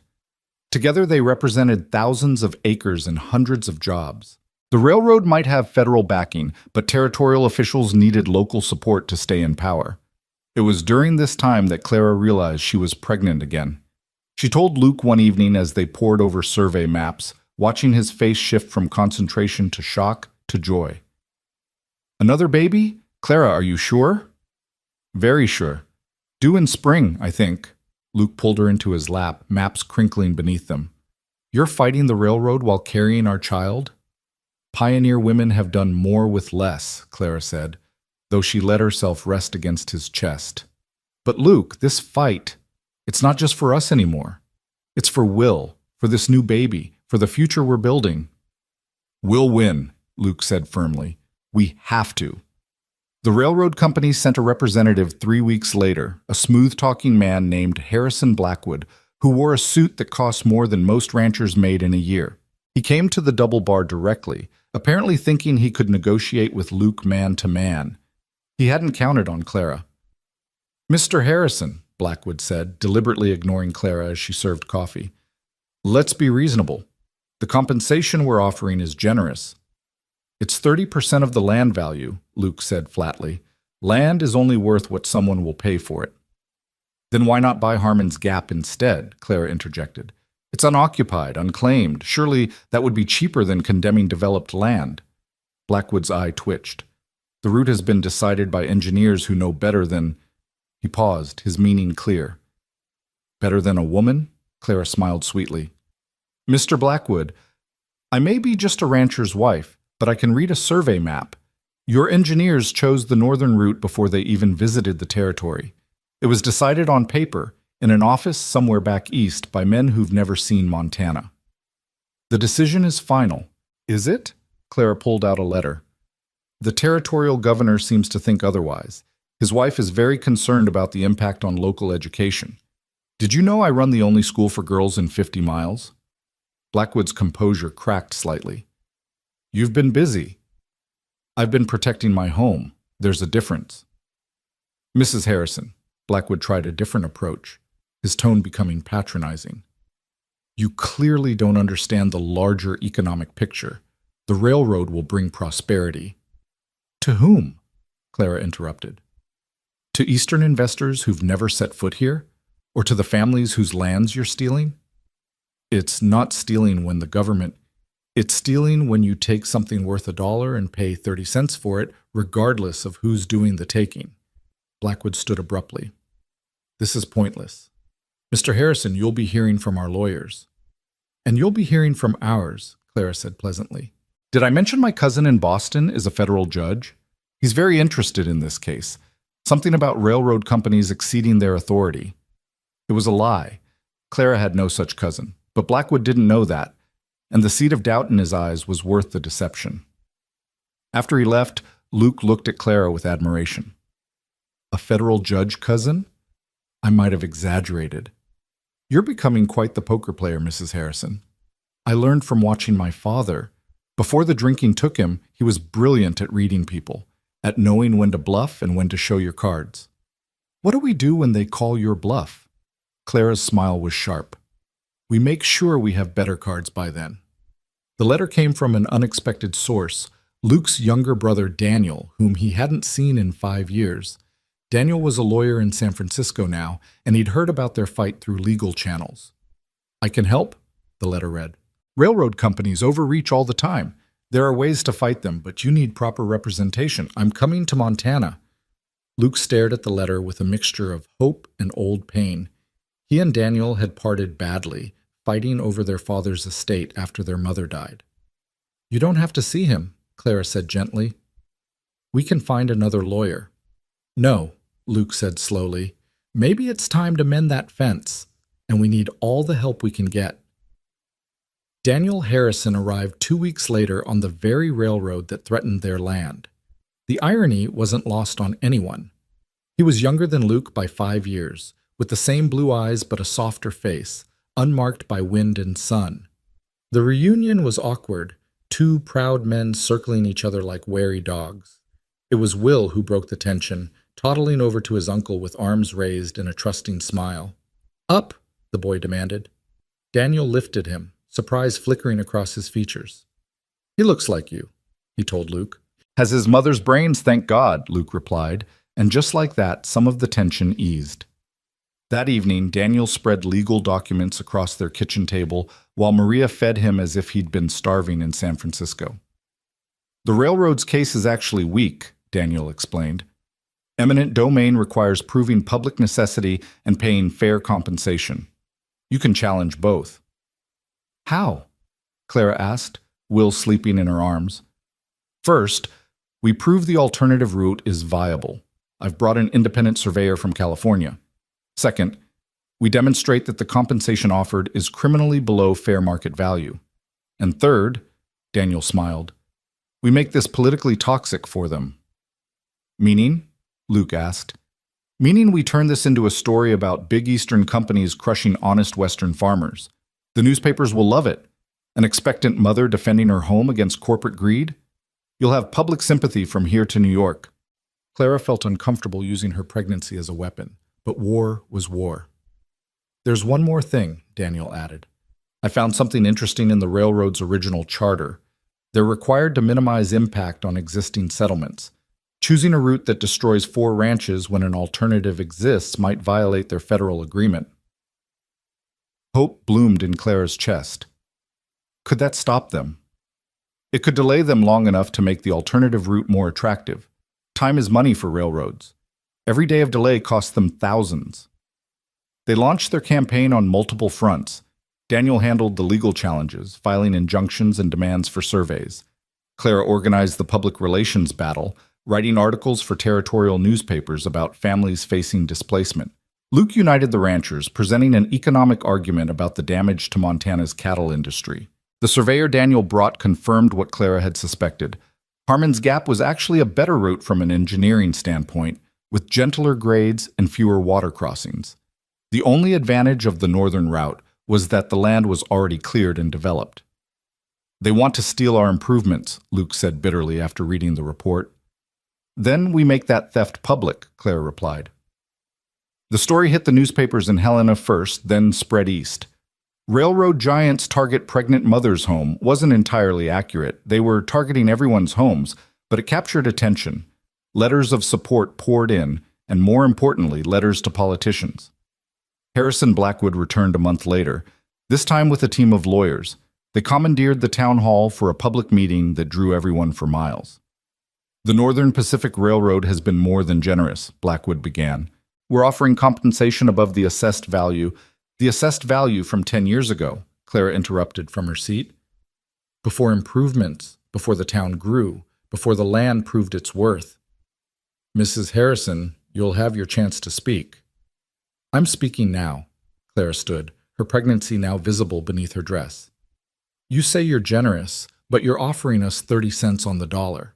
You say this is for progress, but you're choosing to destroy existing settlements instead of building through empty land. Why? The engineering requirements have been proven false by an independent surveyor. Daniel stood beside his sister-in-law. I have here a report showing that Harmon's Gap is actually superior from an engineering standpoint. Blackwood's lawyers whispered frantically among themselves. Furthermore, Daniel continued, the railroad's actions violate their federal charter, which requires minimizing impact on existing settlements. We're prepared to take this to federal court. And to every newspaper in the country, Clara added, the story of Eastern money crushing Western enterprise will play very well in certain political circles, don't you think? The crowd murmured agreement. The railroad might have power, but public opinion had its own force. Blackwood stood silently for a long moment. What do you want? Harmon's Gap, Luke said simply. Build through Harmon's Gap and we'll support the railroad. We'll even provide beef for your workers at fair prices. Fight us, and we'll make this the most expensive mile of track you ever lay. I'll need to consult with my superiors. You do that, Clara said. But, Mr. Blackwood, we're not going anywhere. This is our home, our land, our life. We've fought droughts and blizzards and men with guns. Do you really think paperwork will defeat us? The answer came 2 weeks later. The railroad would build through Harmon's Gap. They would pay the double bar for any land they needed for supply routes, at actual market value. And they would build a station at Willow Creek, ensuring the town's prosperity. The celebration that night rivaled the one after Keene's defeat. The whole town gathered at the double bar, bringing food and music and relief that turned into joy. Clara, exhausted but victorious, watched from the porch as Luke and Daniel talked by the corral, finally reconciling after years of silence. You did it, mija, Maria said, sitting beside her. You saved us all. We did it, Clara corrected. All of us together. But you let us. A woman, leading men to victory. Your mother would not believe. Clara touched the locket at her throat, thinking of her mother's final letter. Obey him no matter how cruel. Instead, she'd found a partner who valued her strength, supported her leadership, celebrated her victories as their own. My mother lived in a different world, Clara said softly. I'm helping build a new one. As if summoned by her thoughts, Luke appeared, lifting Will onto his shoulders as he climbed the porch steps.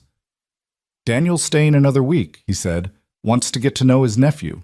And you, properly. I'm glad, Clara said, meaning it. Families should be together. Luke sat beside her, his free hand finding hers. You were magnificent today. Blackwood didn't know what hit him. I had good teachers, Clara said.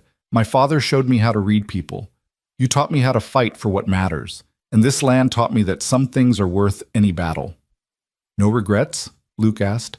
About leaving Boston? About the way we started? Clara looked out over their land, their pastures full of cattle, their fields ready for harvest, their home solid and welcoming. She felt the baby move within her, felt Will's weight against Luke's shoulders, felt the steadiness of Luke's hand in hers. How can I regret the path that led me here? She said. Every hardship, every challenge, they all brought me home. Even being sold by your father? Even that. Because it brought me to you, to this. She gestured at the celebrating crowd, their neighbors and friends and chosen family. I expected cruelty and found kindness, expected servitude and found partnership, expected to merely survive and instead I'm living. Luke lifted her hand to his lips. I love you, Clara Harrison. And I love you, Luke Harrison. Daniel approached then, looking uncertain. I don't mean to interrupt. You're not, Clara said warmly. You're family. Sit. As Daniel settled on the steps, talking about his life in San Francisco, his practice, his hopes to perhaps find a wife as remarkable as his sister-in-law, Clara felt a deep contentment. This was what she'd never dared dream of in those dark days in Boston. Not just love, but belonging, community, purpose. The baby kicked, and she placed Luke's hand over the movement. "Strong one," he murmured. "Like the father," Clara said. "Like the mother," Luke corrected. "God help us if this one's as fierce as you." "You'd be bored otherwise." "True," Luke laughed. "Absolutely true." The party lasted until dawn, and as the sun rose over the Double Bar Ranch, painting the mountains gold and pink, Clara stood with her family on the porch. Will was asleep in Luke's arms. Daniel was helping Maria clear dishes, and the ranch hands were singing Mexican songs as they headed to the bunkhouse. "What now?" Luke asked. "We've defeated claim jumpers and railroad barons. What's next?" "Now we build," Clara said. "We raise our children, we grow the ranch, we help our community thrive. We live the life we fought for." "Together?" "Always together." As they went inside, Clara paused in the doorway, looking back at the land they'd protected. In a few months, train whistles would echo through Harmon's Gap, bringing change to Montana.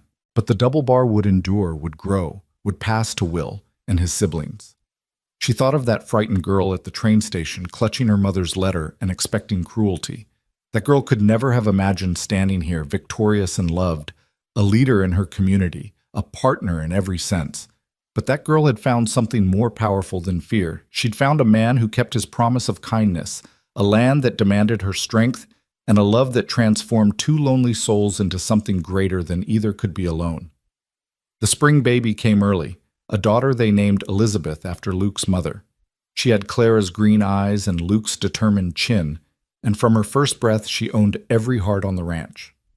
"A daughter," Luke said in wonder, the tiny girl nearly disappearing in his large hands.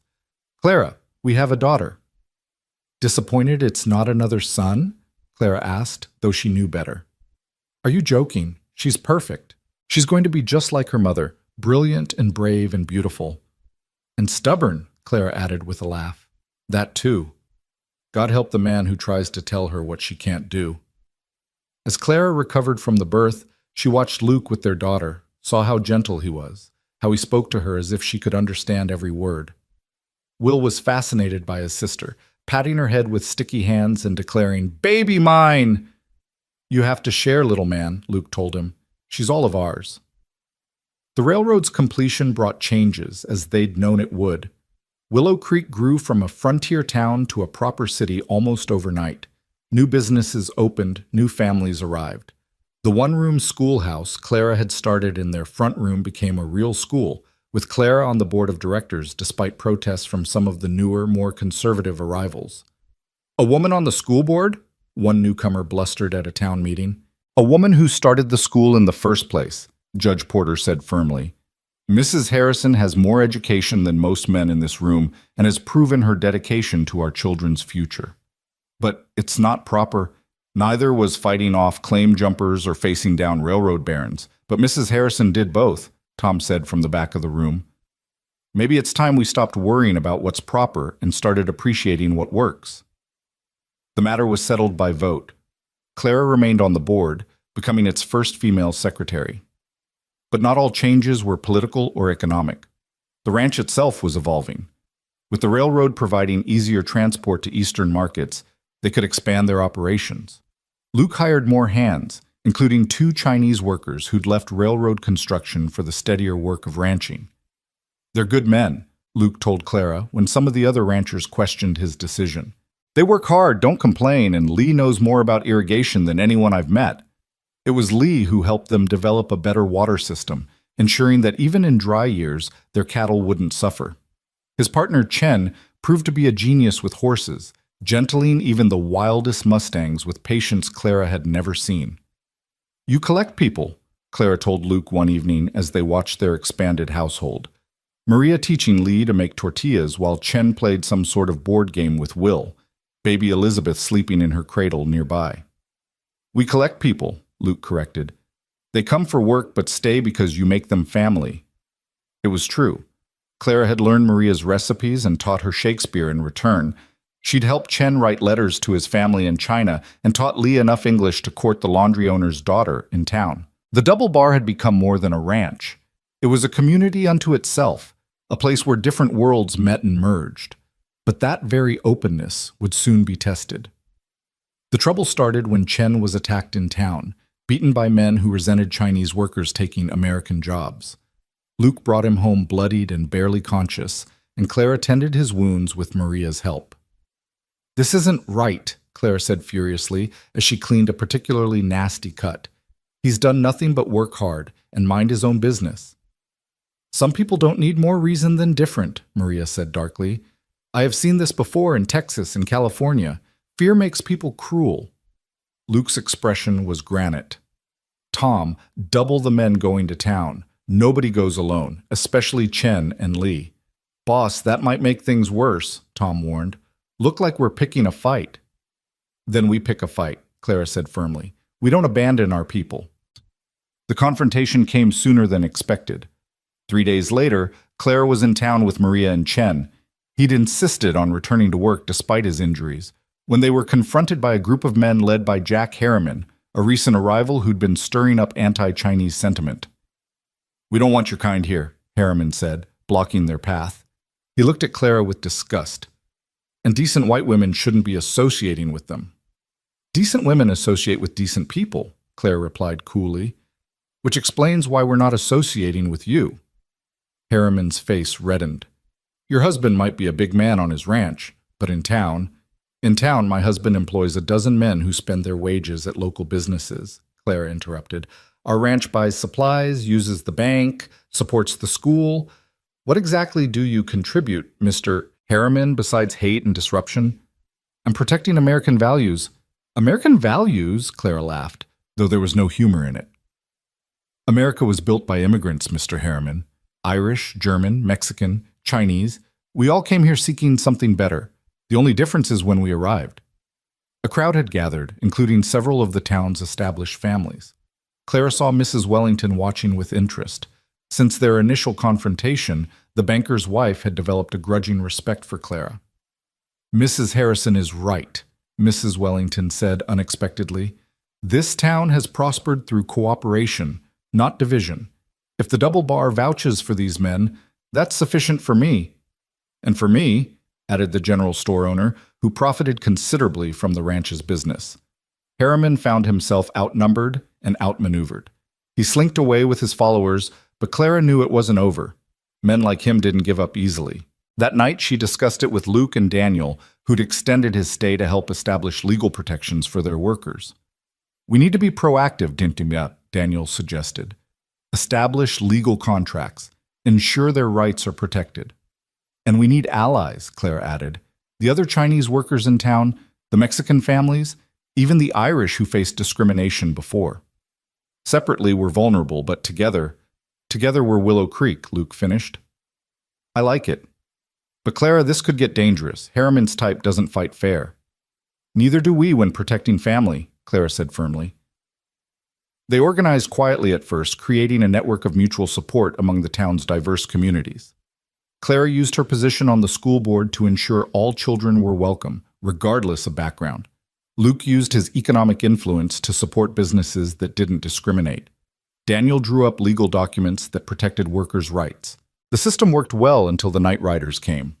Clara woke to the sound of horses, many horses, riding hard toward the ranch. Luke was already up, reaching for his rifle. "Stay with the children," he ordered, but Clara was already loading her own weapon. "Maria's with them," she said. "I'm with you." They met the riders in the yard. 20 men in masks, torches creating hellish shadows. Harriman's voice was recognizable despite the fabric over his face. "Harrison, send out the Chinese and we'll leave peacefully." "Go to hell," Luke replied conversationally. "We'll burn you out if we have to." "Try it," Clara called from the porch. "But know this, I've already sent word to the marshal, the governor, and 3 newspaper reporters. Your masks won't hide you from the law." It was partly bluff. She'd sent Tom to town with warnings, but didn't know if help would come. "You're lying," Harriman snarled. "Am I? Can you afford to find out? Every man here will be identified, arrested, tried. Some of you have families, businesses. Is your hate worth losing everything? She recognized some of the horses, knew which masked men were neighbors, even customers. Mr. Peterson, does your wife know you're here? She was just telling me yesterday how grateful she was that her daughter could attend school. And you, Mr. Clark, didn't the double bar just buy 50 head of cattle from you? Is this how you repay fair dealing? Men shifted uncomfortably in their saddles. The mob mentality was fragmenting as individuals remembered their personal stakes. Then came the sound of more horses, lots of them. Judge Porter led a group of armed townsmen, including the sheriff and several prominent ranchers. "Gentlemen," the judge said coldly, "remove those ridiculous masks and go home, or face charges of attempted arson, criminal threatening, and conspiracy." "You can't prove," Harriman began. "I have 30 witnesses who saw you ride through town masked and armed," the sheriff interrupted.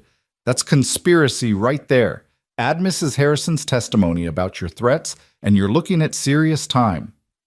The mob dissolved like smoke, men pulling off masks and mumbling excuses as they scattered. Harriman was the last to leave, his eyes promising this wasn't over. "Thank you," Luke said to the judge. "Don't thank me. Thank your wife. Her message was very convincing. Plus, she was right. This town's prosperity depends on cooperation, not division." As the crowd dispersed, Clara found Chen and Lee in the barn, armed with pitchforks, ready to defend the home that had welcomed them. "You would have fought for us?" Chen asked, wonder in his voice. "Your family," Clara said simply. "Family fights for each other." Lee said something in Chinese that Chen translated. "He says you have the heart of a warrior in the body of a scholar." "Tell him I had good teachers," Clara replied, thinking of all the battles that had shaped her. Against poverty, against Keene, against the railroad, now against hatred itself. The next morning brought unexpected consequences. Several of the unmasked riders came to the ranch to apologize, shamefaced and genuine. Peterson brought his wife, who tearfully thanked Clara for stopping her husband from doing something irreversibly stupid. "He's not a bad man," Mrs. Peterson said. "Just scared of change, of losing what little we have." "Fear makes us all capable of terrible things," Clara said gently. "The question is whether we let it control us or whether we choose to be better." Harriman left town within the week, but not before trying one last gambit. He filed a complaint with the territorial government claiming the double bar was harboring illegal immigrants and criminals. Daniel handled the legal response brilliantly, but it was Clara who delivered the killing blow. She'd researched Harriman's background and discovered he'd fled Kansas after embezzling from his business partner, a Chinese merchant. "Projection," she told Luke. He hated in others what he was himself, a criminal and a coward. The revelation destroyed any credibility Harriman had left. He slunk away in the night, never to be seen in Willow Creek again. But the incident had lasting effects. The town council, at Clara and Judge Porter's urging, passed ordinances protecting all residents regardless of origin. The double bar's stand had shown that discrimination was bad for business and community both. "You changed things," Daniel told Clara before he finally returned to San Francisco. "Not just for Chen and Lee, but for everyone who's different, who doesn't fit the narrow mold." "Change was coming anyway," Clara said. "I just helped it along." Daniel kissed her cheek, then clasped Luke's hand. "You married well, brother." "I know," Luke said, his arm around Clara. "Best decision I ever made, even if I didn't know it at the time." As summer turned to fall, Clara reflected on how much had changed since she'd stepped off that train 3 years ago. The scared girl who'd expected cruelty had become a force in her community, a protector of the vulnerable, a voice for justice. But more than that, she'd become fully herself, not despite the challenges, but because of them. Each battle had revealed strength she didn't know she possessed, had forged her into someone her mother never could have imagined. The harvest that year was the best they'd ever had. The ranch prospered, the town grew, and Clara's pregnancy, her third, progressed smoothly. This child would be born into a world shaped by its parents' courage, into a community that had learned to value differences rather than fear them. "No regrets?" Luke asked one evening as they sat on the porch, watching Will try to teach Elizabeth to walk while Maria and Chen prepared dinner together in the kitchen. "How could I regret this?" Clara replied, her hand resting on her growing belly. "Every challenge brought us closer to who we're meant to be." Even your father selling you? Clara considered this. Especially that, because it taught me that I wasn't property to be sold, but a person to be valued. And it brought me to you, to this life, to our children. Our children who will grow up in a better world because of you. Because of us, Clara corrected. You gave me the space to become myself, Luke. Your kindness, your faith in me. That changed everything. Luke kissed her softly. You changed everything, Clara. You took a simple ranch and made it a home, took a rough cowboy and made him a better man, took a frightened beginning and made it a love story. As the sun set over the mountains, painting the sky in shades of gold and crimson, Clara thought about the journey that had brought them here. From a train platform where she'd expected cruelty to a porch, where she'd found a love deeper than anything she'd imagined possible. The girl who'd clutched her mother's letter, preparing for servitude and survival, had discovered something far greater: partnership, purpose, and a love that transformed not just two people but an entire community. I love you, Luke Harrison, she said, meaning it with every fiber of her being. And I love you, Clara Harrison. Forever, and then some. The baby kicked, as if in agreement, and Clara laughed. This child would be born into freedom, into choice, into a world where kindness wasn't weakness, but strength, where a woman's voice could shape laws and minds, where love could bridge any divide. This was the life she'd built from a foundation of kindness, the home she'd created from Luke's simple promise at a train station. He'd promised to be kind, and that kindness had changed everything, had given her the safety to grow, the support to lead, the love to thrive. As stars began to appear in the darkening sky, Clara Harrison sat with her husband on the porch of their ranch, surrounded by the family they'd chosen and built, and knew with absolute certainty that she was exactly where she belonged. The scared girl from Boston had become a pioneer woman of Montana, and in that transformation, she'd found not just survival but triumph, not just acceptance but love, not just a house but a home. The third child came during the worst blizzard Montana had seen in a decade. Snow fell so thick that Clara couldn't see the barn from the kitchen window, and the wind howled like a living thing trying to tear the house apart. Luke had gone to help Tom rescue cattle trapped in a draw when her water broke, leaving her with only Maria and Chen, who'd been snowed in while repairing harnesses. The baby comes now? Maria asked, reading Clara's face with the wisdom of experience. The baby doesn't seem to care about the weather, Clara gasped through a contraction. Maria immediately took charge, sending Chen to boil water and gather clean linens, despite his panicked protests that he knew nothing about childbirth.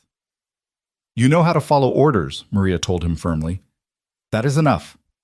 Elizabeth, now 3, clung to Will's hand as he tried to distract her with stories, his 5-year-old voice steady despite the fear in his eyes. Papa will be back soon, he kept saying, though whether he was reassuring his sister or himself, Clara couldn't tell. The labor was hard and fast, unlike her previous 2. Between contractions, Clara worried about Luke out in the storm, about the cattle, about everything except what she should be focused on, bringing this child safely into the world. Stop thinking so much, Maria commanded. The baby needs you here, now, not worried about things you cannot control. Hours passed, or perhaps minutes. Time lost meaning in the rhythm of pain and rest, push and breathe. Chen proved surprisingly helpful, his calm presence and steady hands assisting Maria without question or hesitation. When Clara screamed, he didn't flinch. When she crushed his hand during a particularly brutal contraction, he simply offered the other one. The storm was at its worst when the baby finally arrived. Another son, small but fierce, his cries competing with the wind. Maria wrapped him in warm blankets and placed him in Clara's arms just as they heard horses in the yard. Luke burst through the door moments later, covered in snow and ice, his face wild with worry. Clara, Maria said, the baby. Come meet your son, Clara said weakly, holding up the bundle. Luke crossed the room in 3 strides, shedding snow everywhere, not caring about the mess. He knelt beside the bed, his cold hands infinitely gentle as he touched the baby's face. Another son, he breathed. Clara, he's perfect. You're perfect. God, I should have been here. You were where you needed to be, Clara interrupted. How many cattle did you save? 40 head, maybe more. But Clara, then you did your job and I did mine. That's what partners do. Luke kissed her forehead, then the baby's, then looked at Chen with surprise and gratitude. You helped? Chen nodded, looking embarrassed. Mrs. Harrison very strong, Maria very bossy. I just follow orders. Well, you did more than that, Clara said. Thank you, Chen. I couldn't have managed without you. They named the baby Thomas, after Tom, who'd ridden through the blizzard to find Luke when Clara's labor started. The storm lasted 3 more days, trapping them all in the house together. An unusual but not unpleasant situation. Chen taught Will to play Chinese chess, while Maria instructed Elizabeth in the art of making tortillas. Luke barely left Clara's side, as if his presence could make up for his absence during the birth. I've been thinking, he said on the 3rd night, baby Thomas sleeping between them while the wind still raged outside. This ranch, this life, it's bigger than just us now. We need to start planning for the future. What kind of planning? Clara asked, though she suspected she knew. Legal planning. Making sure if something happens to me, you and the children are protected. The ranch stays yours, no questions, no challenges. Clara's chest tightened. Luke, nothing's going to happen. We don't know that. This blizzard reminded me how quick things can go wrong out here. I've already talked to Daniel through letters. He's drawing up papers. Will, trust, everything. You'll be not just my widow, but my legal heir, business partner, everything. Stop talking about dying, Clara said fiercely. You're not allowed to die. Luke smiled softly. I'm not planning on it. But Clara, you know as well as I do that the law doesn't favor women. If I die without proper papers, some distant cousin could challenge your claim to the ranch. I won't let that happen. It was true, and Clara knew it. She'd seen it happen to other widows, years of work stolen by male relatives who'd never set foot on the land they claimed. All right. But Luke, we do it both ways. If something happens to me, nothing will happen to you. We just established we can't know that. If something happens to me, I want documents saying you have full custody of our children, that Maria stays on as their guardian if needed, that our workers are protected. Luke nodded slowly. All right, we plan for everything and hope we never need any of it. When the storm finally broke, the world was transformed into crystalline beauty. Drifts reached the windows in places, and the cattle that survived were scattered across the valley. It took weeks to dig out fully, to account for all the losses, to rebuild what the blizzard had destroyed. But in that struggle, Clara saw something beautiful. The community they'd built coming together. Neighbors helped neighbors regardless of origin or background. The Chinese workers Luke had hired proved invaluable, their experience with difficult conditions serving everyone well. The Mexican vaqueros worked alongside Irish immigrants and German settlers, all united by the common goal of survival. Spring came late but glorious, the snowmelt turning the creek into a torrent and the grasslands into emerald carpet. The ranch had survived the worst winter in memory, and with survival came growth. Luke bought adjoining land from a settler giving up and heading back east, expanding their holdings to nearly 5,000 acres. We're becoming an empire, Clara teased as they rode the new property lines. We're becoming a legacy, Luke corrected, something our children can build on.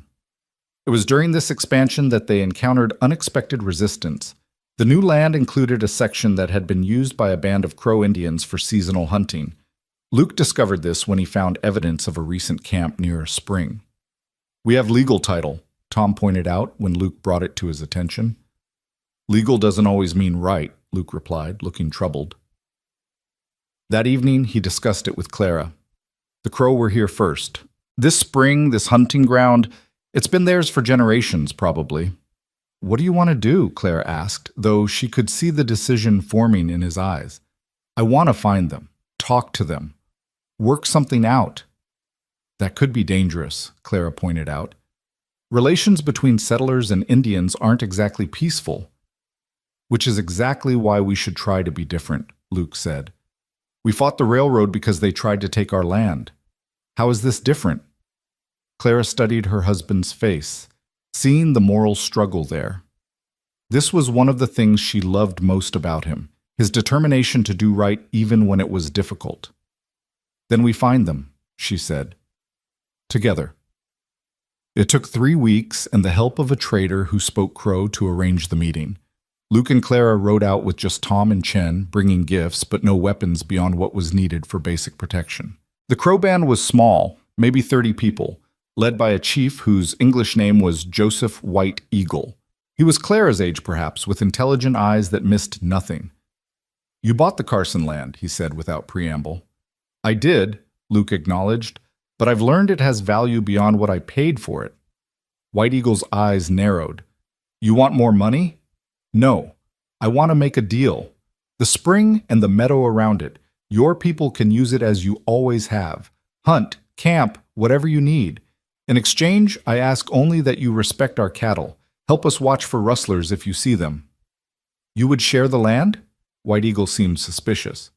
"It was yours first," Clara said, speaking for the first time.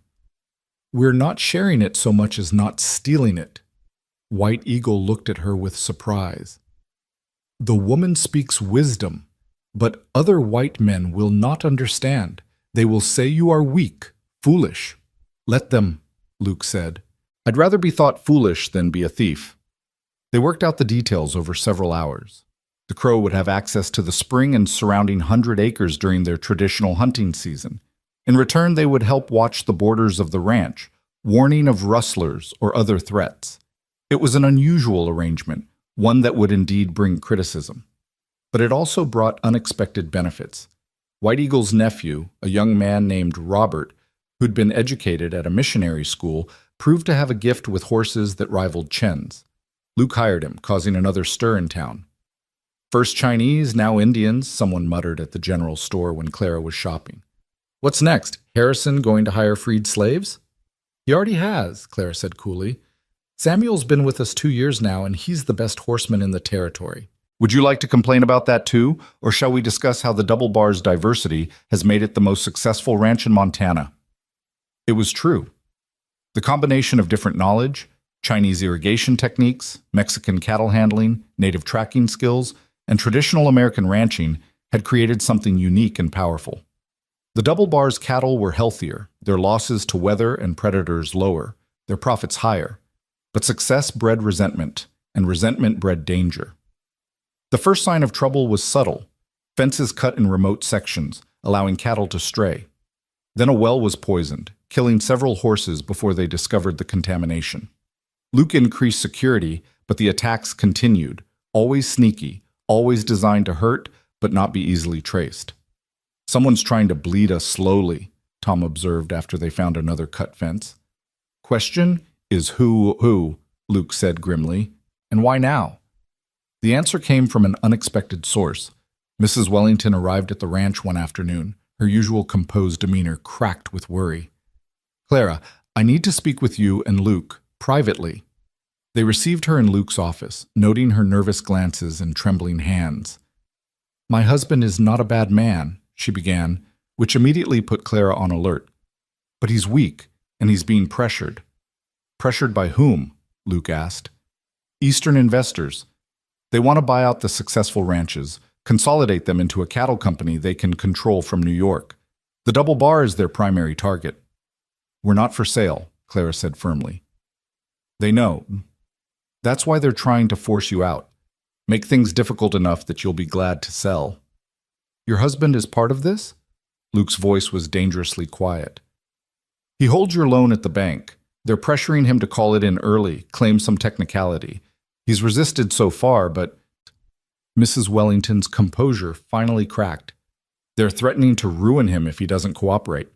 Clara reached across the desk to take the other woman's hand. "Thank you for warning us. That took courage." "You stood up for me once," Mrs. Wellington said, surprising Clara. "When the other women were gossiping about my marriage, about how Reginald married me for money. You told them that every marriage had its own truth and outsiders shouldn't judge. I never thanked you for that." "You don't need to thank me for basic decency," Clara said. "In this world? Yes, I do." Mrs. Wellington stood. "Be careful. These men, they're not like Keene or even the railroad. They have unlimited resources and no scruples." After she left, Luke and Clara sat in silence for a moment, absorbing the implications. "We need to pay off the bank loan," Luke said finally. "Remove that leverage." "Can we afford it?" "Not easily. We'd have to sell off part of the herd, maybe delay the new barn." "Then we sell and delay," Clara said. "Better than losing everything." They spent the next days liquidating assets, calling in favors, scraping together every dollar they could. Daniel helped from San Francisco, arranging a loan from a bank there with better terms. It was enough, barely. When Luke walked into the Willow Creek Bank with payment in full for his loan, Wellington's relief was visible. "I'm glad you could manage this," he said quietly. "I wouldn't have wanted to." "Well, I know," Luke said. "Your wife's a brave woman, Wellington. You should appreciate her more." The banker had the grace to look ashamed, but paying off the loan was only the first step. The Eastern investors, represented by a smooth-talking man named Cornelius Vanderberg, arrived in town the next week, making it clear they weren't giving up. "Mr. Harrison," Vanderberg said, arriving at the ranch uninvited, "I represent a consortium of investors who see great potential in Montana cattle operations. We're prepared to offer you 3 times what you paid for your land." "Not interested," Luke said flatly. "You haven't heard our whole offer. We'd keep you on as manager, good salary, percentage of profits. You'd still run the ranch, just with our backing." "And your control," Clara added from the doorway. "We've seen what happens when Eastern money controls Western land. The land gets bled dry, the workers get exploited, and when profits drop, you move on to the next opportunity, leaving destruction behind." Vanderberg's smile was cold. "Mrs. Harrison, I've heard about you, the mail-order bride who thinks she's a businesswoman." "The successful businesswoman who happens to have started as a mail-order bride," Clara corrected, "and who recognizes a carpetbagger when she sees one." "Careful, madam. Slander is actionable." "Truth isn't slander, Mr. Vanderberg. Would you like me to detail your consortium's activities in Wyoming? The 3 ranches you bought and destroyed? The families you displaced?